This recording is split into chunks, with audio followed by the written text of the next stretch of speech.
우리가 지난주에 함께 나누었던 말씀의 주제는 관계였습니다. 하나님과의 관계에 대한 이야기를 지난주에 설교하면서 다뤘어요. 하나님과 우리의 관계는 하나님께서 삼위일체 하나님의 그 친밀한 사귐의 관계 속에 우리를 초대하신 것이다 라고 제가 지난주에 말씀을 드렸죠. 하지만 그 관계는 우리가 초대 응답하는 것만으로는 이루어지지 않는다라고 생각해요. 그래서 저는 오늘 이제 우리가 수련회를 향해 나아가는 그 두 번째 시간으로 책임이라는 주제로 오늘 같이 함께 말씀을 나눠보려고 합니다. 창세기는 하나님께서 인간에게 주신 두 가지의 명령을 이야기하고 있습니다. 첫 번째는 문화명령이라고도 이야기를 해요. 한번 따라해볼까요? 문화명령. 여러분이 알고 있는 그 문화가 맞아요. 컬처입니다. 이 땅을 가득 채우고 정복하고 모든 생물들을 다스리라 라는 첫 번째 명령이 창세기 1장 28절에 나오고요. 그리고 두 번째 명령은 2장에 나오죠. 모든 나무의 열매는 다 먹어도 되지만 무엇만큼은 먹지 마라.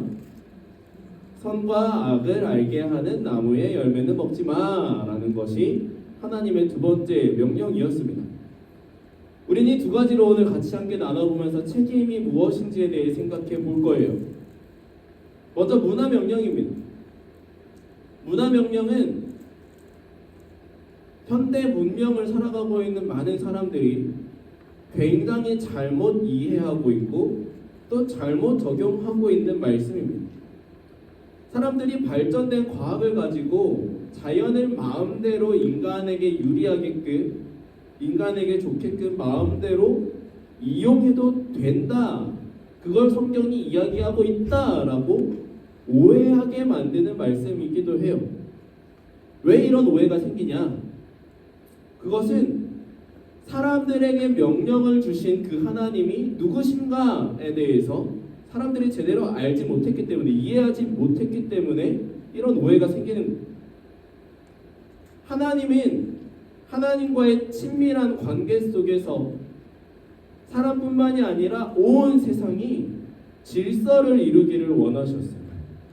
조화를 이루어가기를 하나님은 원하셨어요. 하나님께서 사람에게 온 세상에 퍼져나가서 온 세상을 다스리라 라고 이야기하신 것은 하나님께서 하나님의 질서, 하나님의 조화를 이 넓은 세상 속에서 사람을 통해 이루어가기를 원하셨기 때문입니다. 하지만 그 질서를 유지하는 것은 사실 굉장히 어려운 일입니다. 굉장히 에너지가 많이 드는 일이에요. 혹시 나 학교에서 피직스 배우고 있다. 물리. 없어요? 아무도 피직스를 배우지 않아요? 배웠잖아. 한번 첫 번째 줄 한번 읽어줄래요? 내가 영어 발음이 그려서 그래. 첫 번째 줄을 크게 읽어줄 수 있는 친구. Second law, thermodynamics. 열역학이라고도 하는 법칙인데 이게 우리가 살아가고 있는 이 물질 세계 속에서 일어나고 있는 에너지에 대한 법칙이에요. 법칙. 과학자들이 법칙이라고 이야기하는 거는 진리라고 이야기하는 거랑 똑같아요. 변하지 않고 어디에나 적용할 수 있는, 과학적으로 언제나 증명할 수 있고 다시 재현할 수 있는 법칙이라는 거죠. 바뀌지 않는 거예요. 그 첫 번째 법칙은 여러분도 아마 들어봤을 거예요. 에너지 보존의 법칙이랑 질량 보존의 법칙이랑은 조금 다른데, 에너지는 형태는 바뀔 수 있지만 그 총량은 변하지 않아요. 그 전체의 양은 변하지 않아요. 그게 연력학 제1법칙이고요. 두 번째 법칙이 있어요. 엔트로피라고 이야기하는 법칙입니다. 들어봤어요? 엔트로피? 들어봤네? 어떻게 어디서 들어봤어요? 노래에서요? 어느 노래에 엔트로피가? 엔트로피는 무질서함을 숫자로 보여주는 거예요. 엔트로피의 그 숫자가 높아지면 높아질수록 질서가 깨어지고 무질서한 혼돈이 있는 케이오스의 상태가 되어가는 거죠. 그리고 이 두 번째 법칙은 우리가 살아가고 있는 그냥 이런 일반 자연 세계에서 엔트로피는 계속해서 증가한다라고 이야기를 해요. 우리가 살아가고 있는 세상은 가만히 내버려 두면 질서 있게 정돈되는 세상이 아니라 갈수록 무질서해지는 세상이에요. 그게 과학 법칙이에요.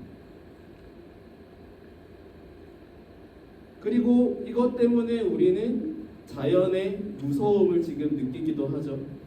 에너지는 변하지 않잖아요. 에너지의 양은 변하지 않는데 형태는 변한다 그랬죠. 우리가 열심히 화석 연료를 떼요. 석유나 석탄을 떼요. 그 에너지들이 열이 되겠죠. 그 열이 지구를 따뜻하게 만들어주겠죠. 그 지구를 따뜻하게 만들어줘서 뭐가 녹죠? 빙하가 녹죠. 빙하가 녹아서 어떻게 돼요? 해수면이 올라가요.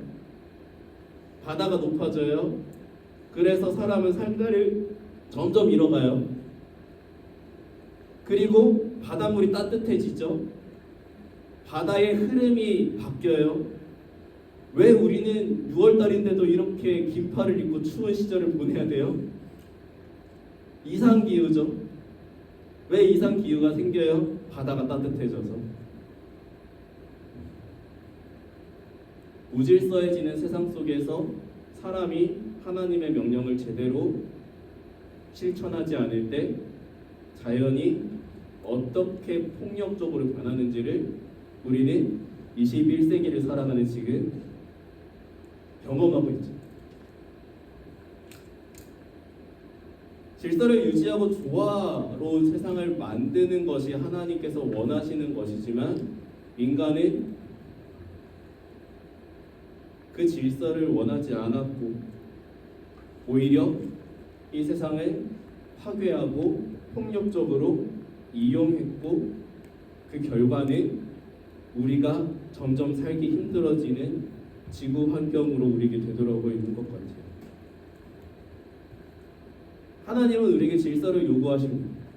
문화 명령은 우리가 살아가고 있는 이 세상을 마음대로 파괴하며 우리에게 유익하게 우리에게 좋게끔 마음대로 쓰라고 주는 명령이 아니라 하나님이 주신 이 세상을 질서 있게 조화롭게 컨트롤하라는 말씀입니다.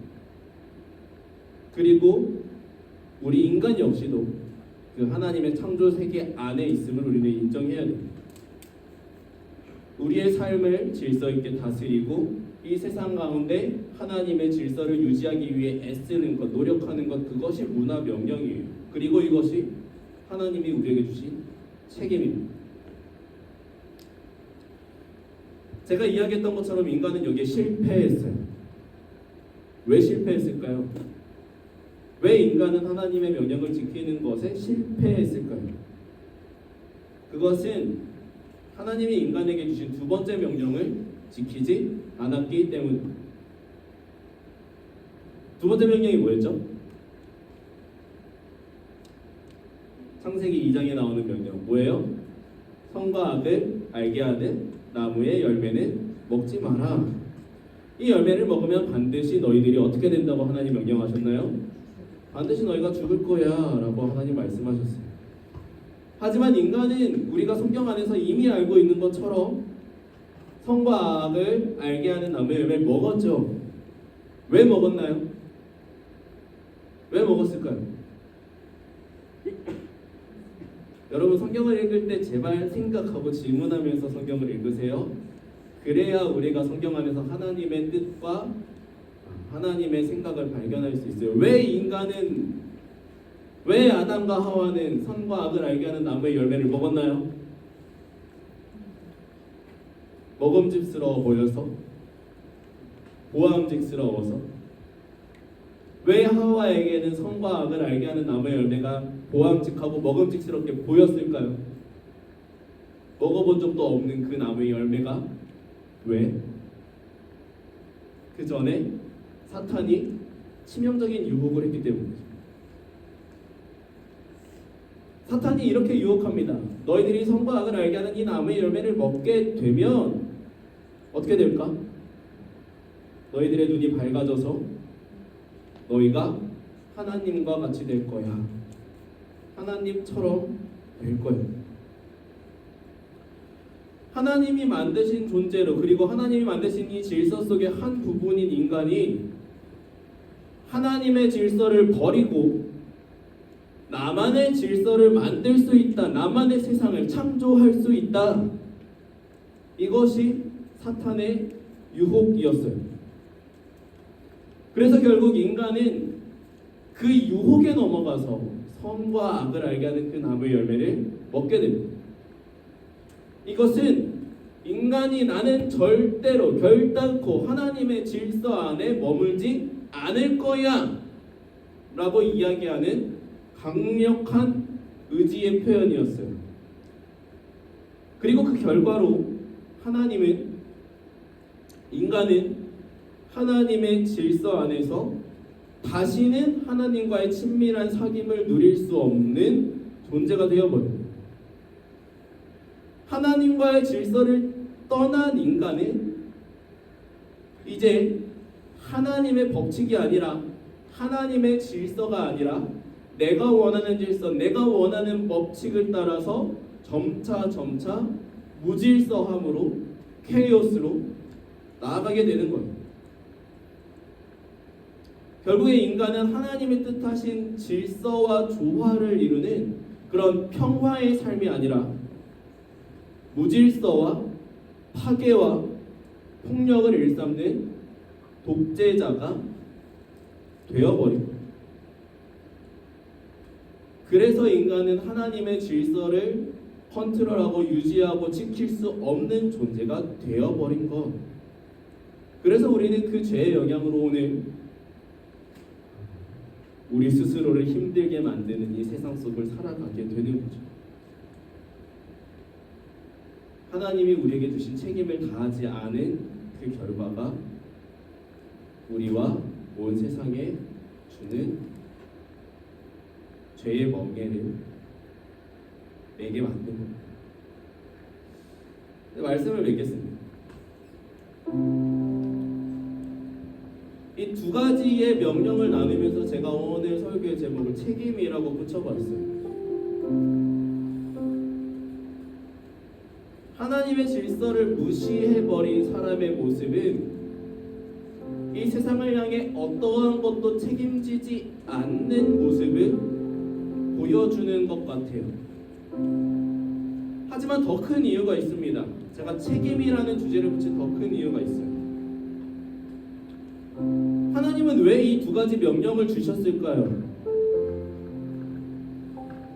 인간을 힘들게 만들려고, 인간에게 숙제 주려고 하나님이 이 두 가지 명령 주셨을까요? 하나님께서 세상을 다스리라는 문화 명령을 주신 것, 그리고 선과 악을 알게 하는 나무의 열매를 먹지 말라라는 이 두 가지 명령을 주신 것은 이 두 가지 명령이 하나님과의 친밀한 사귐의 관계를 깨트리지 않는데 반드시 필요한 것이기 때문에 그렇습니다. 우리가 누군가와 친밀한 관계를 갖기 위해서 필요한 건 무엇일까요? 함께 긴 시간을 보내는 것, 상대방의 관심사가 무엇인지 아는 것, 물론 다 중요하겠죠. 하지만 정말 중요한 것이 한 가지 있어요. 정말 중요한 것. 그게 무엇이냐면 상대방의 존재를 인정하는 것. 상대방의 존재가 없으면 아무리 긴 시간을 보내든 아무리 관심사를 알고 있든 아무리 취미가 같든 그런 건 아무런 의미가 없어요. 상대방의 존재 자체가 없다면. 그래서 첫 번째 스텝은 그 존재를 인정하는 거예요. 나의 존재만 주장하는 것이 아니라 너가 있음을 인정하는 것에서 관계는 시작합니다. 그리고 그 상대방을 서로 인정하고 서로 존중하는 것, 이것이 상대방을 향한 책임을 다하는 것이죠.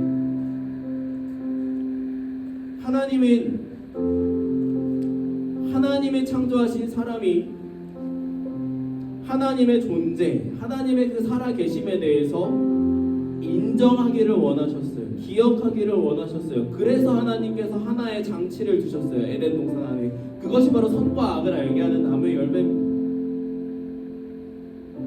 에덴 동산 안에 있는 모든 것을 다 아담과 하와가 마음대로 할 수 있다고 생각한다면 그럼 아담과 하와는 에덴 동산의 주인이 자기라고 생각할 거예요. 하지만 그 동산에 있는 선과 악을 알게 하는 나무의 열매를 볼 때마다 아담과 하와는 하나님의 존재를 생각하게 된다라는 거예요. 하나님이 그 명령을 주셨다. 이 에덴 동산의 참 주인은 하나님이시다. 하나님의 존재를 인정하게 되는 거죠. 그래서 하나님은 선악과를 먹지 말라는 명령을 주셨어요.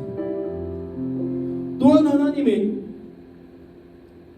하나님께서 스스로 이 세상 속에 살아가는 사람을 잊지 않으시려고 우리에게 하나님의 형상을 주셨어요. 그리고 우리에게 하나님의 역할을 나눠주셨어요.